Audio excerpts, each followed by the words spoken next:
बैल यूं ही ठोक दिए होंगे, मुझे लगता है वे जंगलों में गए होंगे और जंगलों में उनको कोई जानवर मिला होगा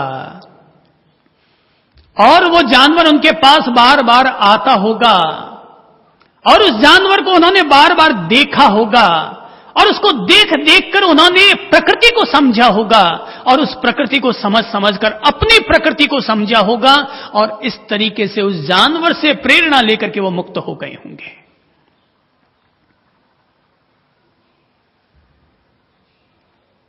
तो मैं भी देखता हूं जानवरों को, कभी कभी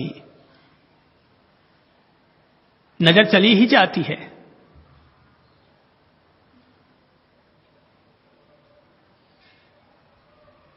अगर कोई कुत्ता और कुत्ती सड़क पर मिल रहे हैं और आप कह देंगे आंखें बंद कर लो, तो ठीक है भाई, कितनी देर बंद करके चलोगे? फिर कहीं ना कहीं तो फिर वो मिल जाएंगे और फिर नजर चली जाएगी। लेकिन अगर सचेतनता पूर्वक जियोगे तो अपने आप होगा, ठीक है भाई, हर प्राणी मात्र में एक तत्व का उदय होता है और एक तत्व का विलय होता है, ठीक है। और तब उस कुत्ता कुत्ती को देखकर कभी हमारे अपने शरीर में भी ऐसी कोई वृत्ति उठकर आएगी तो लगेगा एक वृत्ति का उदय होता है और कभी वापस उसी वृत्ति का विलय भी हो जाया करता है। तब अपने आप इजीनेस भी आ जाएगी, बशर्ते अगर अवेयरनेस रहेगा तो।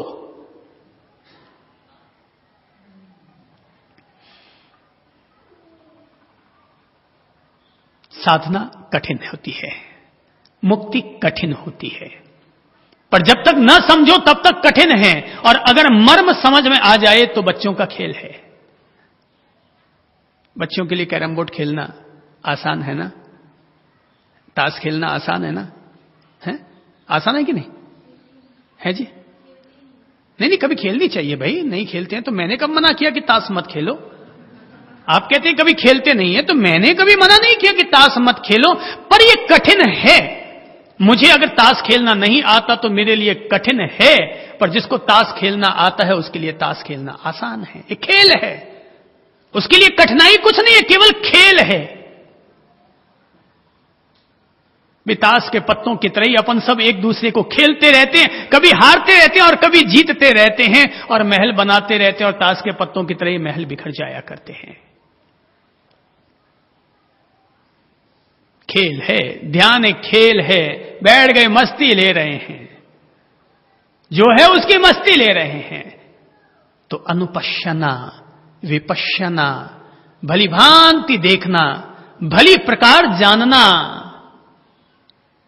इसका नाम है सचेतनता, इसका नाम है जागरूकता, इसका नाम है अवेयरनेस, इसका नाम है कॉन्शियसनेस।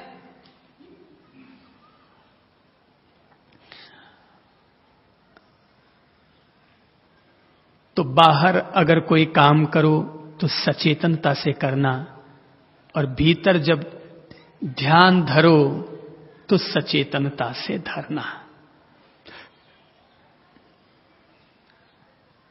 सत्य यही है कि ध्यान धर कर व्यक्ति कहीं जाता नहीं है। जो है ये जो 3.5 हाथ की काया है, आपने कभी अपनी काया का नाप कर लिया है कि नहीं? इंची से तो नापा होगा, थोड़ा हाथ रख करके नाप लो, पता चल जाएगा कुल कितना। ठीक है, 1-2 इंच का फर्क होगा। हाड़ मांस किसी के लंबे होते हैं, किसी के छोटे होते हैं, शरीर सबके वही है, देहपिंड वही है, देहपिंड के गुण धर्म वही है। 4 फुट वाले का भी, 5 फुट वाले का भी, 6 फुट वाले का भी। 6 फुट वाला भी 3 फुलके खाता है, 4 फुट वाला भी 3 फुलके खाता है। दोनों के देहपिंड के गुण धर्म, आहार, निद्रा, भय, मैथुन की प्रकृतियां सबकी एक जैसी होती हैं। मुक्ति को अगर जीना है, धर्म तत्व को अगर अपने जीवन में जीना है, अध्यात्म की ऊंचाई को अगर अपने जीवन में आत्मसात करना है, तो मैं तो कहूंगा पलक भी झपकाओ तो जागरूकतापूर्वक झुकाना, झपकाना, और सांस लो तो भी जागरूकतापूर्वक, और ध्यान धरो तो भी जागरूकतापूर्वक।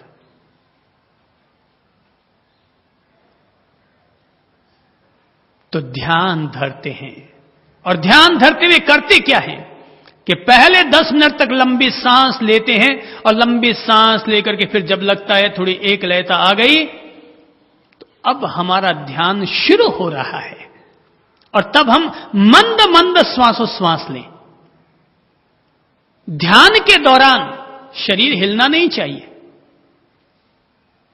पहले से ही ऐसी मुद्रा में बैठो कि वो मुद्रा आप पूरी पौन घंटे, 1 घंटे, आधे घंटे या 15 मिनट तक बनाकर रख सके। अगर बार बार शरीर हिलेगा, डुलेगा तो ध्यान खंडित हो जाएगा। शुरू के तौर पर ध्यान खंडित हो जाएगा।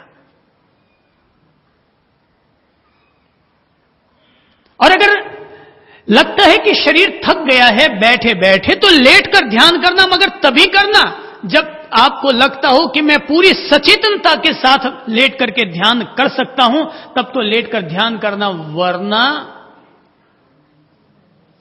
ध्यान कहीं और चला जाएगा और निद्रा नामक वृत्ति की आगोश में हम चले जाएंगे और हम सो जाएंगे। हालांकि उस सोने से शरीर का तनाव तो कम होगा, मगर ध्यान ना होगा, अनुपश्यना ना होगी, बोधि ना होगी।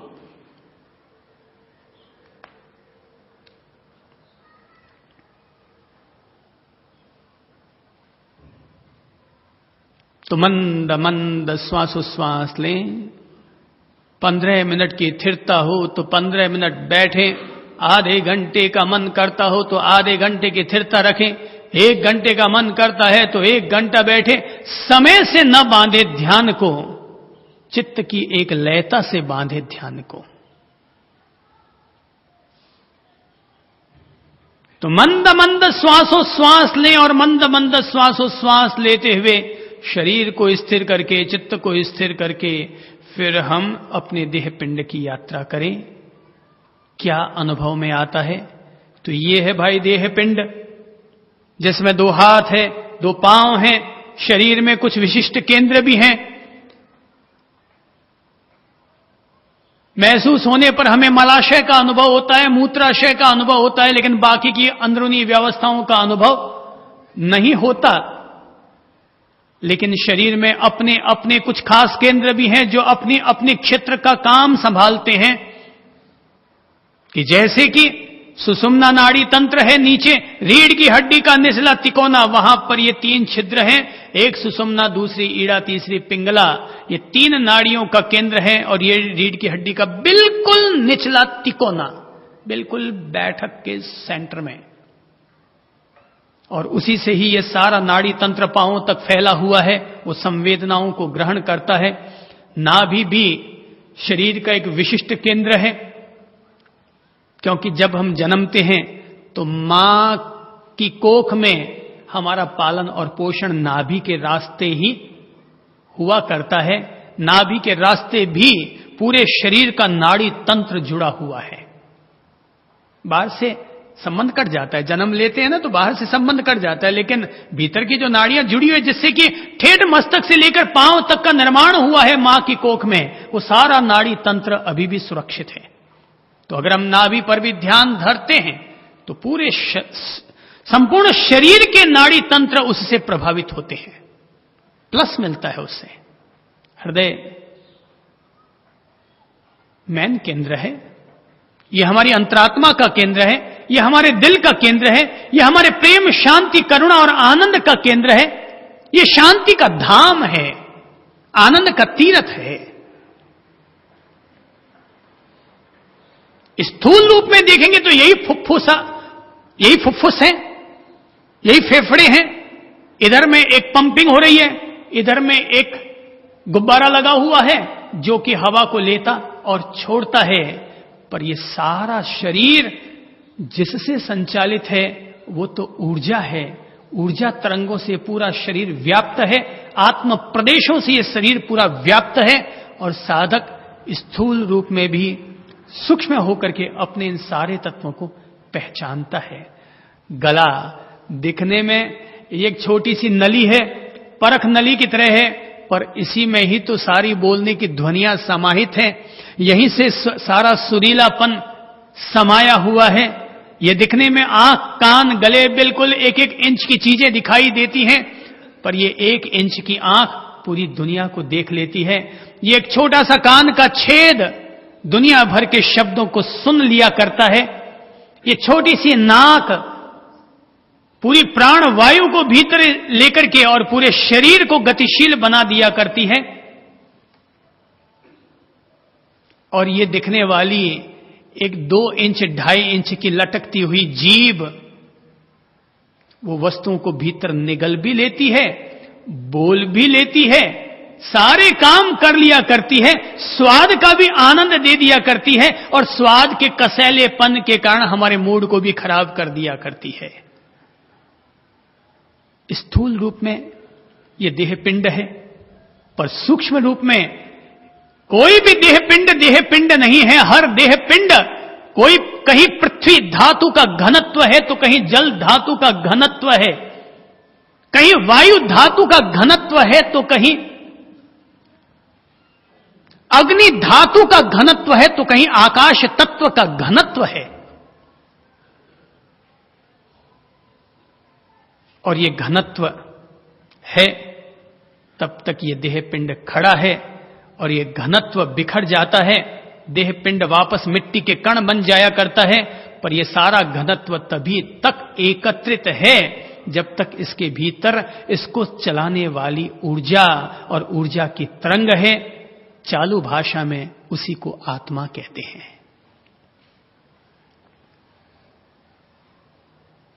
सचेतनता प्राण है धर्म का, अध्यात्म का, जीवन का।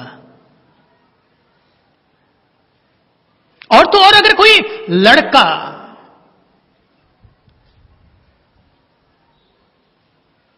फर्स्ट क्लास फर्स्ट अगर पास होता है और दूसरा लड़का अगर सेकंड क्लास पास होता है, तो आप फर्क कर सकते हैं कि दोनों में कौन लड़का जो पास हुआ अच्छे नंबरों से और दूसरा जो कमजोर रहा, इसमें और उसमें फर्क क्या है। पढ़ाई के प्रति रहने वाली सचेतनता ने ही, प्रगाढ़ सचेतनता ने ही उसको ऊंचाई दिलाई, और दूसरे ने अपनी सचेतनता, अपना कॉन्शियसनेस, अपनी लगन, अपना अवेयरनेस कम रखा तो सेकंड क्लास पास हुआ। और जो ये भी नहीं देगा वो फेल हो जाएगा।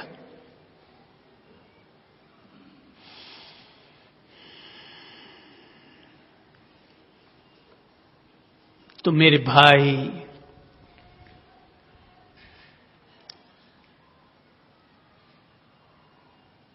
Consciousness is the backbone of your Sadhana.